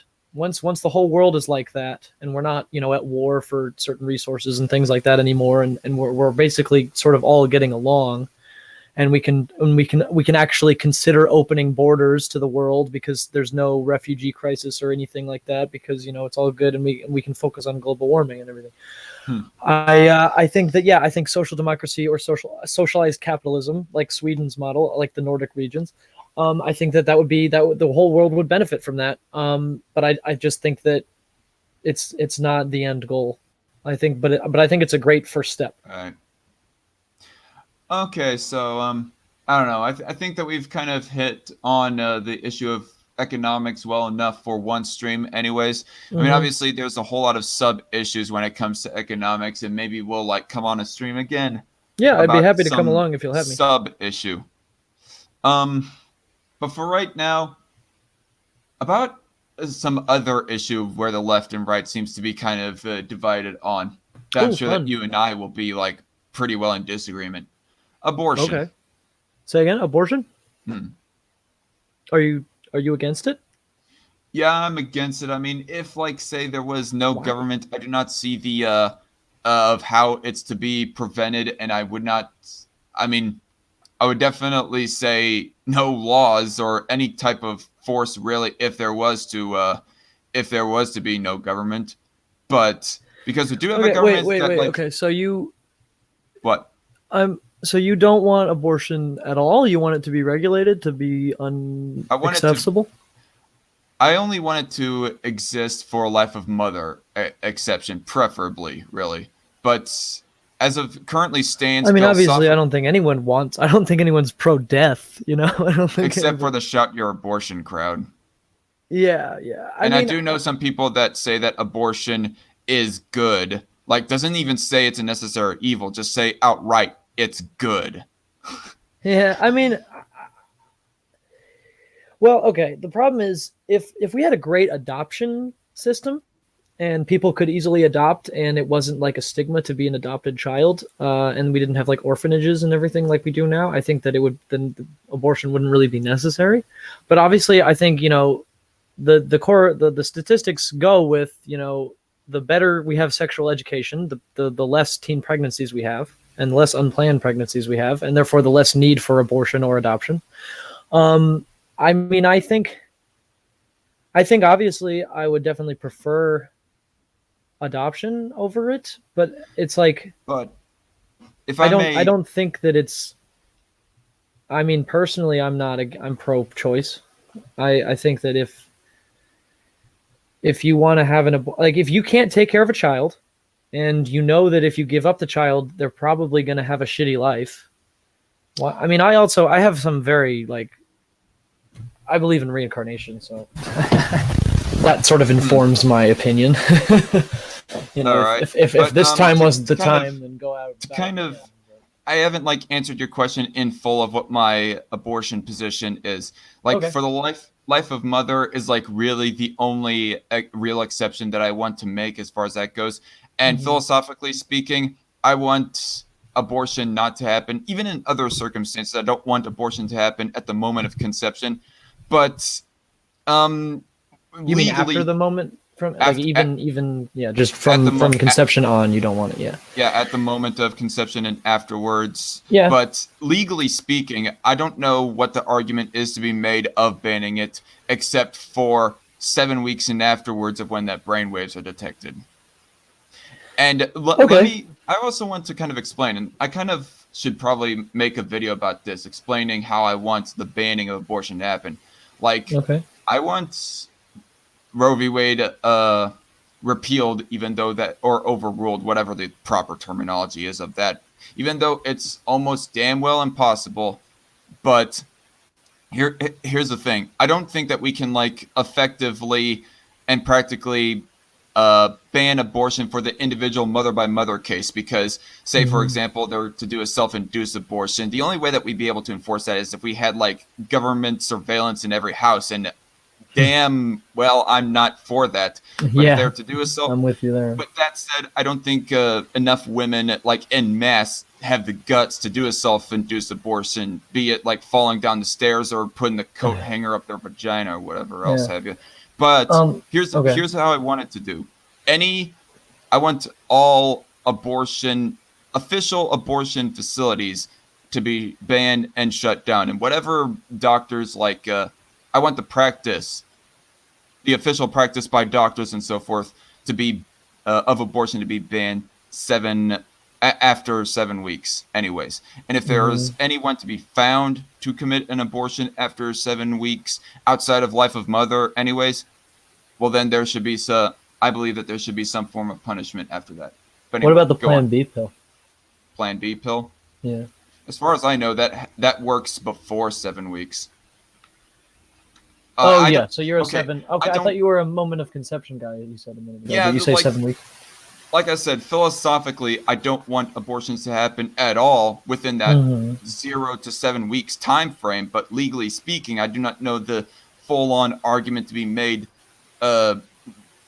Argument to be made against it, the legal argument to be made against it. But that being said, I do not know of any like pill that works on fetuses 7 weeks and afterwards. Okay.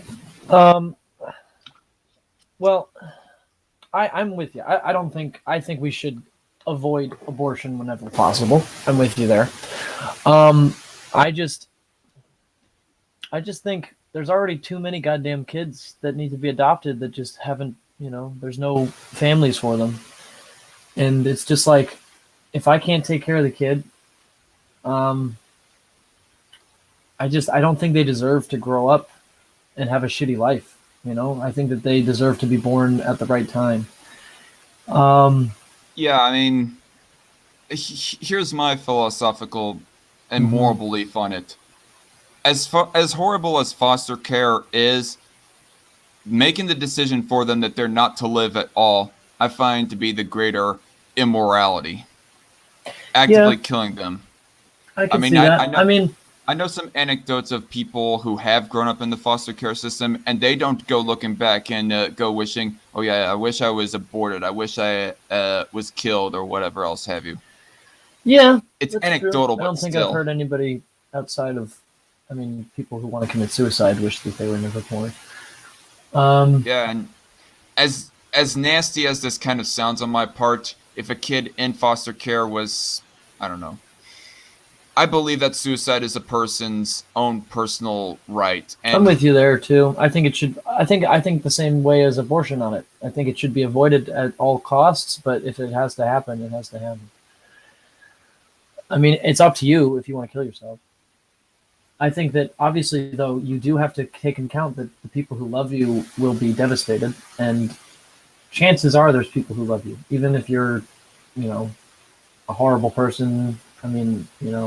And to kind of address something in the chat, I think that both me and Smiles are for lifting whatever restrictions there are for adoption. And by extension, a few days ago, I kind of had this spat with some people on Twitter about LGBT people being able to adopt. I am all for letting LGBT people. Yeah, that's totally ridiculous. I don't understand the argument. if like like they want to like the fucking moralists who want to like ban gay people from TV and gay people from raising kids. It's like kids still turn out gay. So like what are you trying to stop from happening? Like what are you going to do? Like straight parents still raise gay kids. What are you going to do? I don't I mean maybe they think that more kids are going to be gay, but it's like you can't choose your sexual orientation.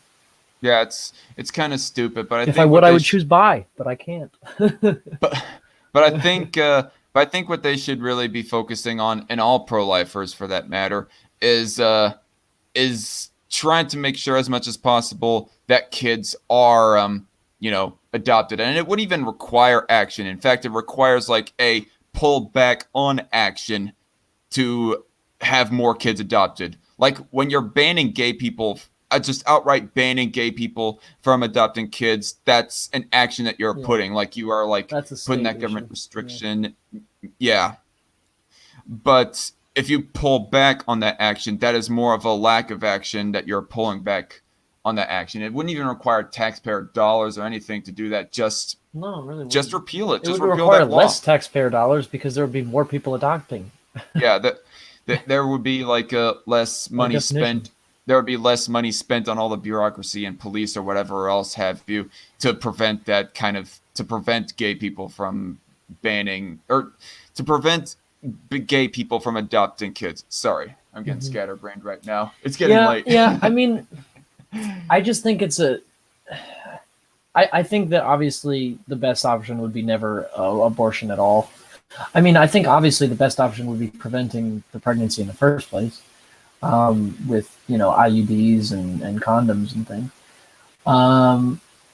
But it's kind of like, I mean, when they're in the womb, it's like there's miscarriages, there's like I don't remember what it was like being in the womb, it's like that's kind of a weak argument, I'll admit, but like I don't judge someone who does it, but I definitely go with I'm kind of with you. I would definitely prefer adoption over everything. Yeah.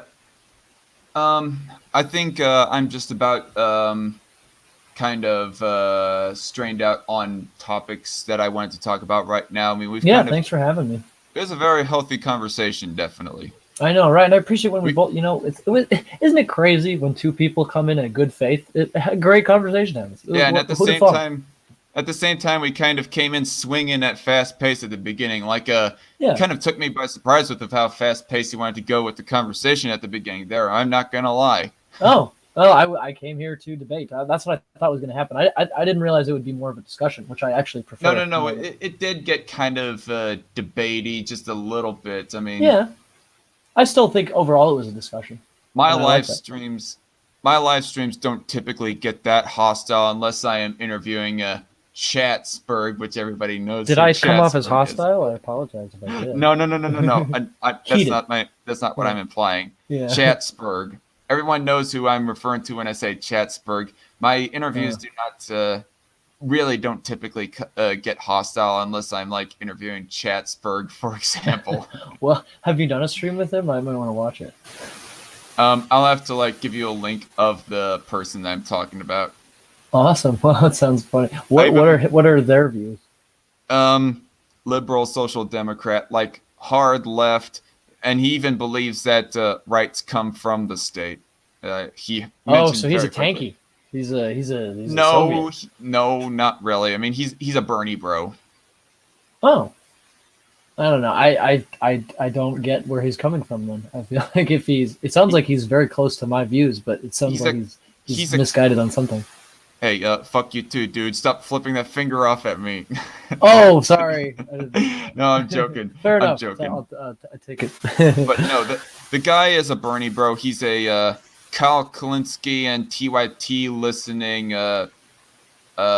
social democrat, basically. Well, we don't need to talk about people who aren't here.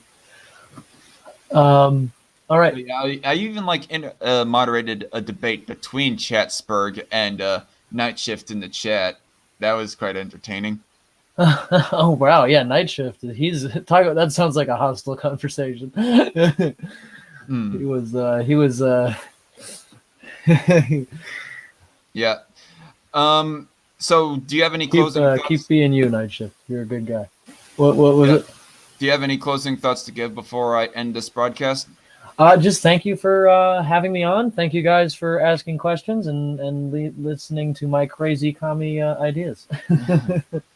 Yeah. And thank you all for participating. I love of how active that my live streams are nowadays, and it wouldn't be this active without the likes of you guys, Jay, Will, Pumpkin Row, Brandon, Mhm. Conundrum, Night Shift, Slavey McSlaverson whenever he arrives on, and just so many other people. Thank you. Really mean it. But I am off now to go ahead and enjoy the rest of my evening before the work week comes by, and I have to get up at first thing in the morning to grind at the bit. Yeah. Hardworking blue collar worker. Anyway, so thank you all for participating. See y'all later. Good Peace and night love. and God bless. Peace.